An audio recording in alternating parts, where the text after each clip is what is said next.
Colour கோலம் போட்டு போட்டு போர் அடிச்சிடுச்சா? இனி சிக்கு கோலம் போடலாமா? நான் இன்றைக்கி மார்னிங் போட்டிருந்த 11th டே மார்கழி கோலம் தான் இது. 22 புள்ளி நேர் புள்ளி 2ல் நிறுத்தணும். ஸ்டார்டிங்கில் சைடில் இருக்க புள்ளியில் எல்லா பக்கமும் கவுண்ட் பண்ணி 6th புள்ளிக்கு நேராக ஒரு சின்ன கோடு போட்டுக்கோங்க. ஏன்னா அந்த இடத்துல ஒரு பெண்டு வரும். போட்டுக்கிட்டால் நமக்கு ஒரு சின்ன ரெஃபரன்ஸ் மாதிரி. சிக்கு கோலத்தை பொறுத்த வரைக்கும் ஈச் அண்ட் எவ்ரி ஸ்டெப்பும் ரொம்ப முக்கியம். ஏதாவது ஒரு இடத்துல தப்பு பண்ணிட்டாலும் டோட்டல் கோலமே சொதப்பின மாதிரி ஆகிடும். நீங்கள் பிகினராக இருந்தீங்கன்னா நோட்டில் ஒரு டைம் போட்டு பார்த்துட்டு அப்புறமா வாசலில் போடுங்க. இந்த கோலத்தில் ஃபஸ்ட்டு நான் அவுட்டர் லேயர் தான் கவர் பண்ணியிருந்தேன்.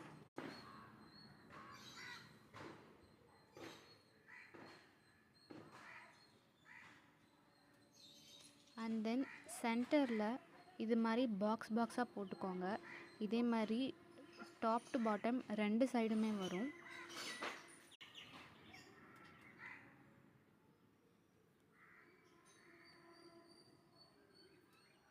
இதில் இன்னர் செக்மெண்ட் ஃபில் பண்ணுறப்போ கொஞ்சம் கவனமாக இருங்க. ஏன்னா கொஞ்சம் குழம்புற மாதிரி இருக்கும். ஆனால் ரொம்ப ஈஸி. கொஞ்சம் போட்டு நீங்கள் ட்ரை பண்ணுங்கள்.